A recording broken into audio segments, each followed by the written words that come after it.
शिवानी शर्मा। मेरे साथ बोलिए, आवाज बढ़ाओ जरा, मेरी आवाज कम हो गई। आवाज बढ़ाइए तुरंत। मेरे साथ बोलिए, भारत माता की। अरे भाई क्या हो गया रायबरेली वालों की आवाज को? ऐसी आवाज नहीं चलेगी। मोदी जी दिल्ली में है, उन तक आवाज जानी चाहिए। रायबरेली में अदिति सिंह को जिताने के लिए सब इकट्ठा हुए हैं। मेरे साथ दोनों हाथ उठाइए। अरे रोड तक सभी लोग उठाइए दोनों हाथ। 300 पार के संकल्प की मुट्ठी बीचिए और प्रचंड आवाज से बोलिए, भारत माता की, भारत माता की। मंच पर उपस्थित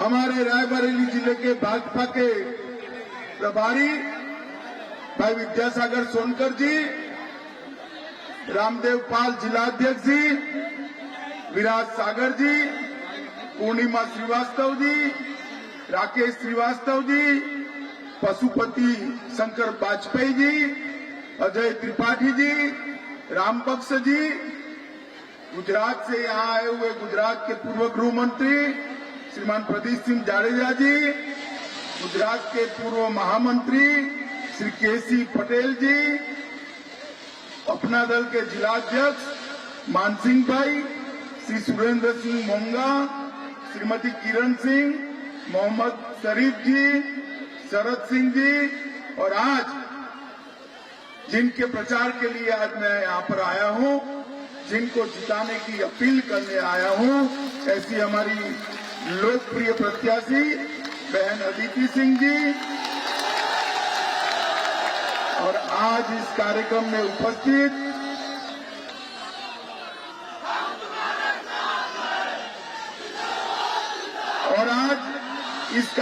उपस्थित प्यारे भाइयों बहनों माताओं और मेरे जिगर के टुकड़े जैसे युवा मित्रों,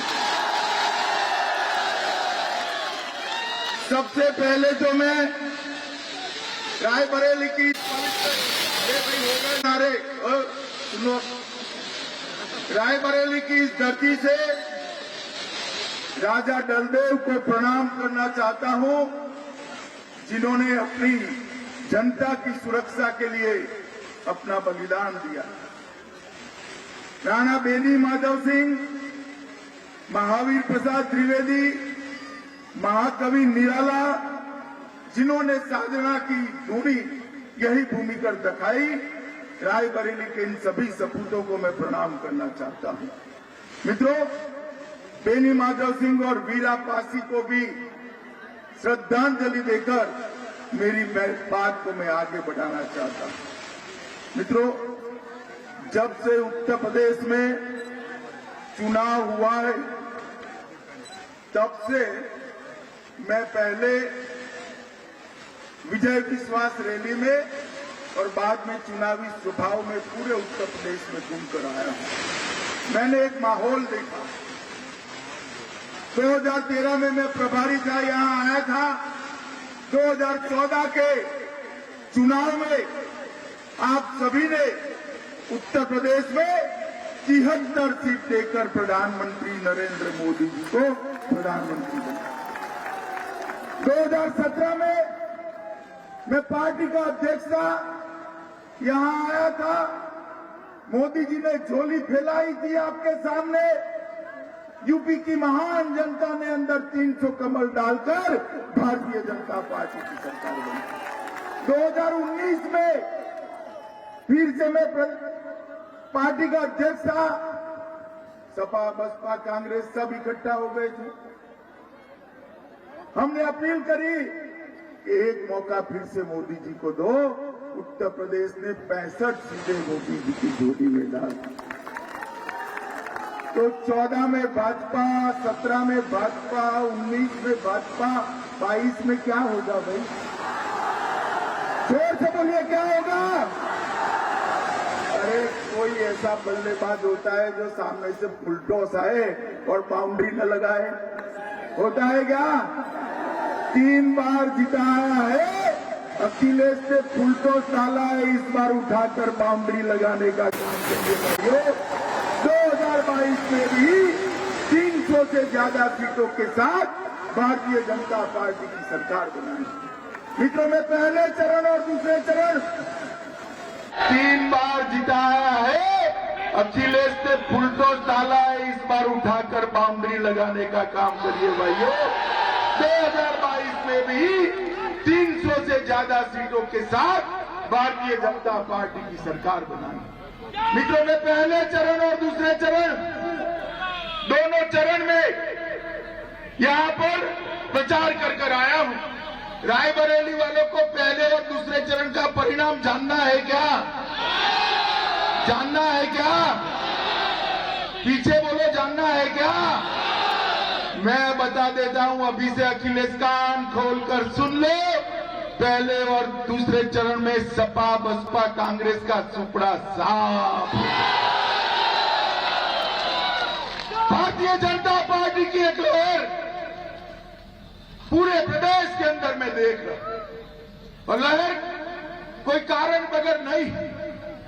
मित्रों, उत्तर प्रदेश के अंदर सपा बसपा बसपा सपा, ये बुआ भतीजा के राज ने उत्तर प्रदेश को बर्बाद कर रख दिया। आजादी के बाद हमारे महान प्रदेश उत्तर प्रदेश देश का सबसे बड़ा सूबा, हर क्षेत्र में नंबर 1 हुआ।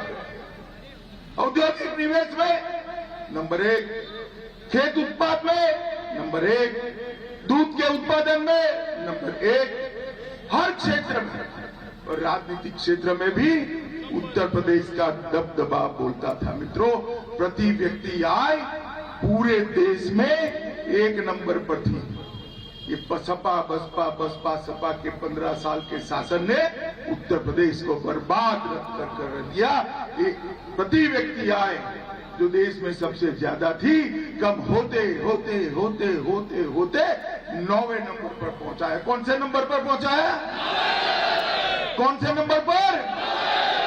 योगी आदित्यनाथ जी ने 5 ही साल में 9वें नंबर से दूसरे नंबर पर पहुंचाने का काम किया। अरे भाई रायबरेली वालों, खुश मत हो, एक मौका और दे दो, दूसरे नंबर से देश में पहले नंबर पर पहुंचाने का काम। मित्रों, मैं यहां आया उससे पहले, अरे सुनो यार, अब मुझे सुनो ना, तुझे सुन लिया मैंने। मैं यहां आया उससे पहले गुजरात से उत्तर प्रदेश की राजनीति को देखते थे और कोई चर्चा नहीं होता था, केवल और केवल अपराध का चर्चा होता था। पूरे देश भर में, प्रदेश भर में अनेक प्रकार के माफिया और बाहुबली दिखाई पड़ते थे पूरे प्रदेश में। मित्रों, मुझे बताओ, आज आजम खान कहां है? अरे जोर से बोलो, कहां है? अतीक अहमद कहां है? मुख्तार अंसारी कहां है? अब ये सपा आ गई गलती से तो जेल में रहेंगे या बेल पर आएंगे? आप क्या चाहते हो? आप क्या चाहते हो? माताएं बताएं क्या चाहते हैं? ये सभी बाहुबलियों को जेल में रखना है तो केवल और केवल मोदी जी और योगी जी के नेतृत्व में भारतीय जनता पार्टी की सरकार है।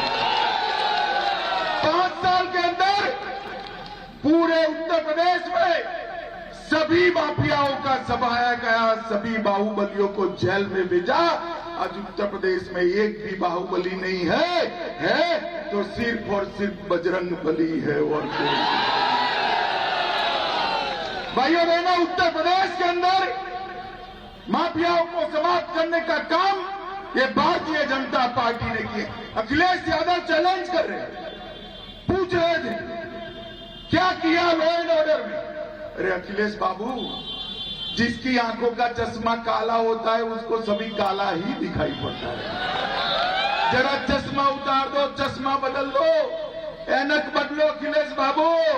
उत्तर प्रदेश बदल रहा है। 5 साल में डकैती में 72% की कमी करने का काम ये भारतीय जनता पार्टी की सरकार ने किया है। लूट के अंदर 65% की कमी करने का काम ये भारतीय जनता पार्टी की सरकार ने किया है।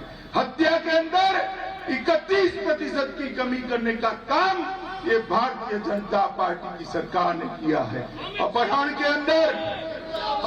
अंदर 29% की कमी और बलात्कार के मामले में 50% की कमी ये भारतीय जनता पार्टी ने की है। मैं आपको बताने आया, रायबरेली वालों, आज किसी की माई के लाल की हिम्मत नहीं है बहन बेटियों के सामने आंख उठाकर देखे। उनको मालूम है यहां भारतीय जनता पार्टी के साथ।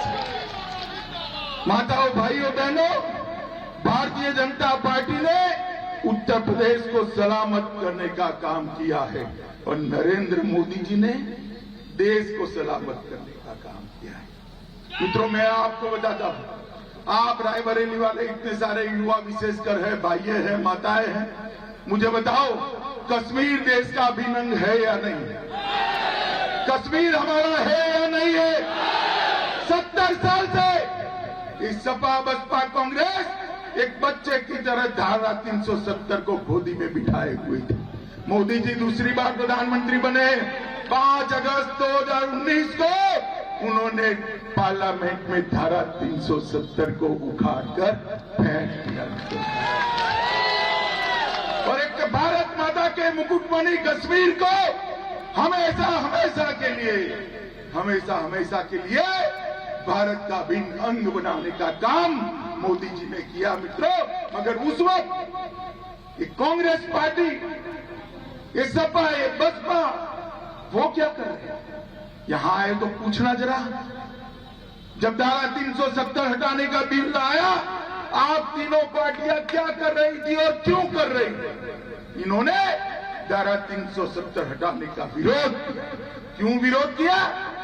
वोट बैंक की लालच में विरोध किया। माताओं, भाइयों, बहनों, ये नरेंद्र मोदी की सरकार है, भारतीय जनता पार्टी की सरकार है। वोट बैंक के लिए देश की सुरक्षा को ताक पर हम नहीं रख सकते। अखिलेश बाबू मेरे सामने खड़े होकर कहते थे कि धारा 370 हटाई तो खून की नदियां बह जाए। अरे अखिलेश बाबू, किसको डराते हो? हमें डराते हो? अरे धारा 370 हट भी गई, खून की नदियां छोड़े, कंकड़ चलाने की किसी की हिम्मत नहीं हुई। माताओं, भाइयों, बहनों, 70 साल से जिस कश्मीर को हम हमारा देखने के लिए तरस रहे थे, देश के प्रधानमंत्री नरेंद्र मोदी ने एक झटके में उसको भारत के साथ जोड़ने का काम कर दिया। ये सपा बसपा कांग्रेस नहीं कर सकी। पीढ़ियां चली गई मगर नहीं कर सकी। माताओं, भाइयों, बहनों, सपा और बसपा के समर्थन से 10 साल तक सोनिया मनमोहन सिंह की सरकार चली। यहीं से सांसद है सोनिया। 10 साल तक चली या नहीं चली? 2004 से 14 बताओ, चली या नहीं चली उनकी सरकार?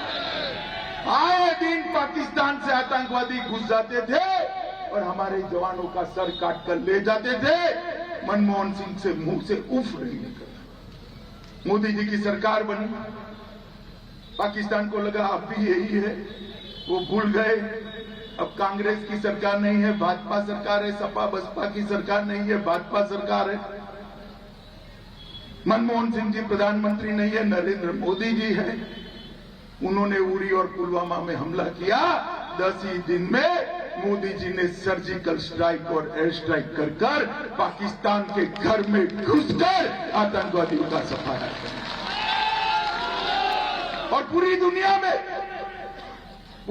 में एक संदेश भेजने का काम किया कि भारत की सेना और भारत की सीमा पर आंख उठाकर कोई देख नहीं सकता, वरना दंडित किया जाता है। मित्रों, ये देश को सुरक्षित करने का काम भारतीय जनता पार्टी ने किया और सपा ने क्या किया? अभी ये समाजवादी इत्र वाले के वहां रेड हो गई, ट्रक के ट्रक भरकर रुपया निकले और अखिलेश बाबू विचलित हो गए। मोदी जी बदला रहे हैं। अरे अखिलेश बाबू, एक बात बताओ, मोदी जी की सरकार ने इस समाजवादी मित्र वाले के यहाँ रेड करी, आपके पेट में क्यों मचलन हो रही है? इसका आपसे रिश्ता क्या है बताओ?